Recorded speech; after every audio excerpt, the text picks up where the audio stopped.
നിയമം എത്ര ശക്തമാണെന്ന് പറയുമ്പോഴും സ്ത്രീകൾക്ക് നേരെയുള്ള അതിക്രമങ്ങൾ ഓരോ ദിവസവും വർദ്ധിക്കുകയാണ്.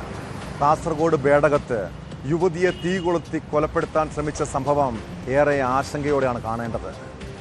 മണ്ണടുക്കിയിൽ പലചരക്ക് കട നടത്തുന്ന രമിതയെ ഗുരുതരമായി പൊള്ളലേറ്റ് മംഗളൂരുവിലെ സ്വകാര്യ ആശുപത്രിയിൽ പ്രവേശിപ്പിച്ചു. സംഭവവുമായി ബന്ധപ്പെട്ട് ഫർണിച്ചർ കട നടത്തുന്ന ചിന്നവട്ടണം സ്വദേശി രാമാമൃതത്തെ പോലീസ് കസ്റ്റഡിയിലെടുത്തിട്ടുണ്ട്. രാമാമൃതം മദ്യപിച്ച് കടയിൽ വന്ന് പ്രശ്നമുണ്ടാക്കുന്നത് സംബന്ധിച്ച് രമിത കെട്ടിട ഉടമസ്ഥനോട് പരാതി പറഞ്ഞിരുന്നു. ഇതേ തുടർന്നുള്ള വൈരാഗ്യമാണ് ആക്രമണത്തിന് കാരണമെന്ന് പോലീസ് പറയുന്നു.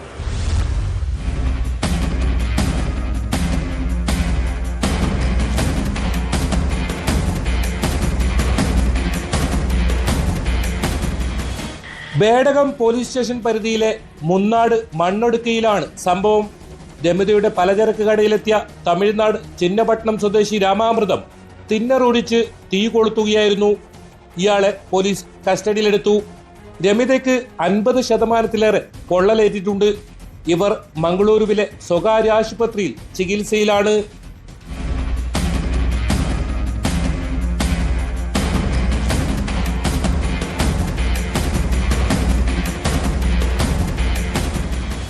രാമാമൃതം മദ്യപിച്ച് കടയിൽ വന്ന് പ്രശ്നമുണ്ടാക്കുന്നത് സംബന്ധിച്ച് രമിത കെട്ടിട ഉടമസ്ഥനോട് പരാതി പറഞ്ഞിരുന്നു.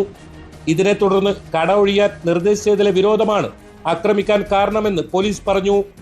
1 വർഷമായി പ്രതി ഇവിടെ സ്ഥാപനം നടത്തി വരികയായിരുന്നു. കട ഒഴിഞ്ഞ് സാധനവുമായി പോകുന്നതിനിടെയാണ് തീ കൊളുത്തിയത്.